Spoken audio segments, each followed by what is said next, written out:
Saludos amigos, gracias por la amabilidad de la compañía. Soy Cristino del Castillo y este es su programa A Quemarropa. El Partido Revolucionario Moderno y el presidente Luis Abinader conducen al país a sus anchas. Están gobernando prácticamente sin obstáculos. Tienen una buena representación en el Congreso, dominan el Congreso Nacional, no tienen prácticamente oposición política, porque usted tiene un Partido de la Liberación Dominicana, como dice un amigo mío en su columna de ayer, o antes de ayer, no recuerdo exactamente, los PLDistas actualmente están durmiendo con ropa. La Fuerza del Pueblo no quiere tocar a Luis Abinader y su gobierno ni con el pétalo de una flor. Y los aliados de Fuerza del Pueblo están en la misma tesitura. Aliados son.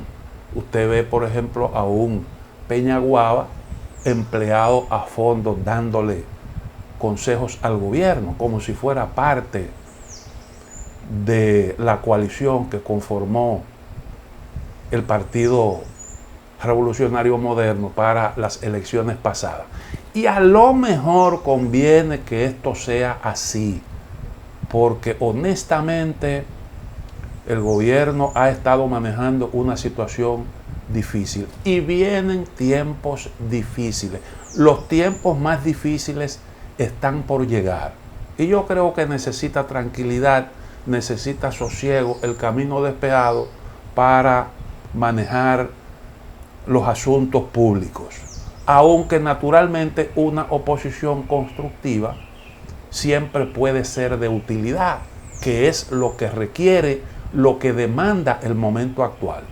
Usted tiene, por ejemplo, el caso de las vacunas, el programa de vacunación, los esfuerzos que está haciendo el gobierno por asegurarse el acceso a las vacunas.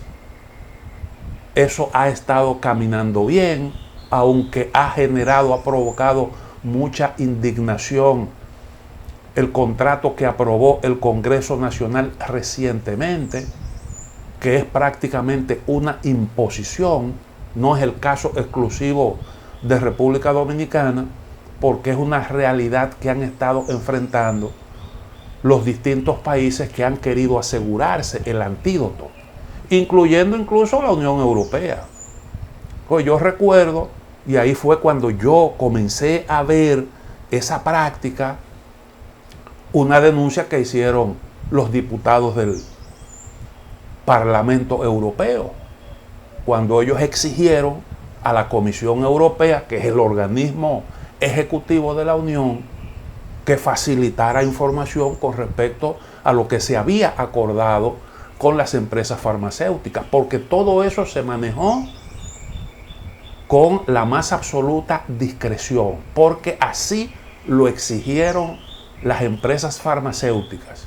Y en un contexto de escasez de vacunas, prácticamente todo el mundo aceptó sin mayores resistencias los dictados de esas empresas farmacéuticas, que son empresas con un poder enorme, porque manejan un cuantioso volumen de recursos y porque además de eso tienen el control de un antídoto que todo el mundo quiere, porque es el pasaporte a la normalidad. Y desde luego es un asunto de seguridad nacional, es un asunto que es lo que te puede garantizar a ti cierta seguridad, ir reanimando la economía con seguridad, de no recaer, de no tener que enfrentar nuevos brotes. Es realmente, como decía, lo que puede garantizar vencer el coronavirus. Y esa fórmula, ese antídoto lo tienen esas empresas.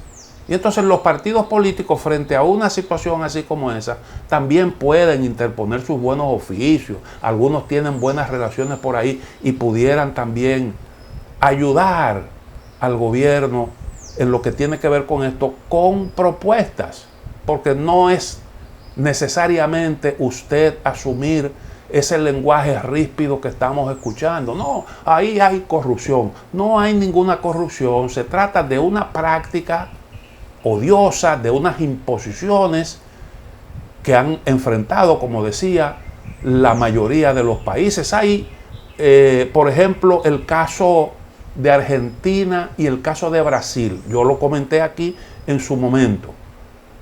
Y creo que fui uno de los primeros en comentar aquí las prácticas de las empresas farmacéuticas, lo que ellos estaban haciendo para imponer sus condiciones a los distintos países, sin prácticamente compromiso ninguno.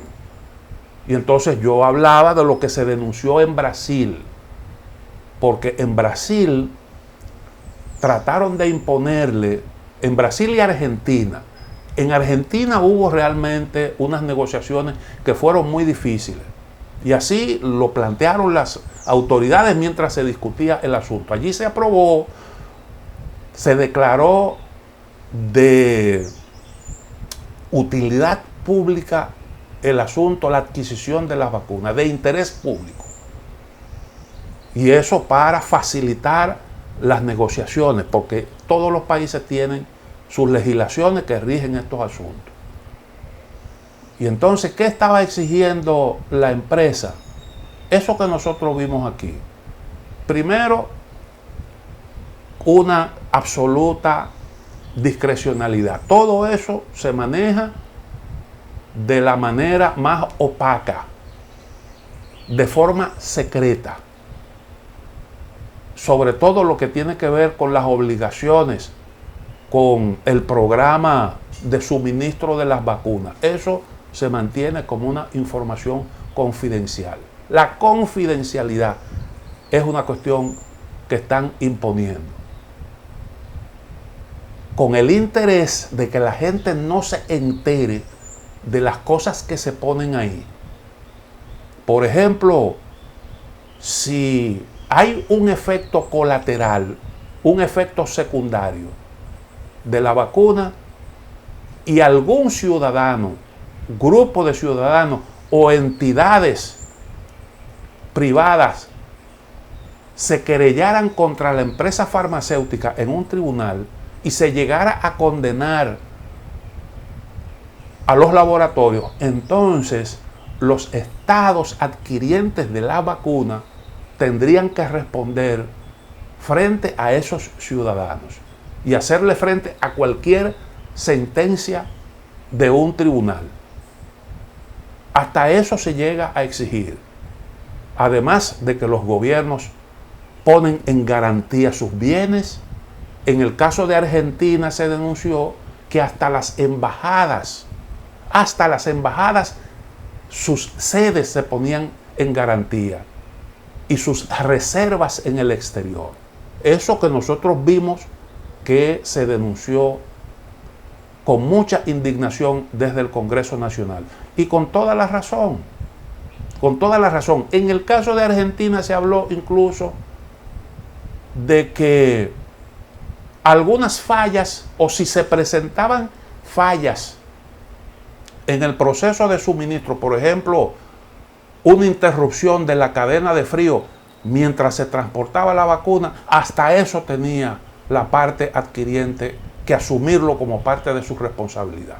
Eso se denunció, y eso es una barbaridad, porque todas esas exigencias convierten a los estados adquirientes, o esos contratos de adquisición de vacunas, mejor dicho, quedan convertidos en simple promesa. Tú pagas un dinero por adelantado, no hay un compromiso firme con respecto a una fecha de suministro de la vacuna, lo que significa que te van a suministrar el objeto comprado cuando la parte vendedora le dé la gana, cuando pueda, cuando cumpla los compromisos que entiende que son más rentables, y tú te quedas para cuando ellos entiendan que pueden cumplir contigo. Tú no puedes demandar en caso de que no se cumpla con una fecha establecida. ni puedes tampoco anular el contrato por incumplimiento.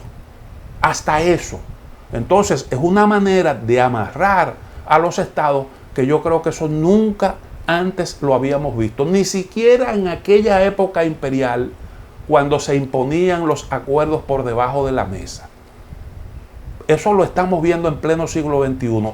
Y alrededor, teniendo como objeto nada más y nada menos que una vacuna, un medicamento, un antídoto para salvar vidas.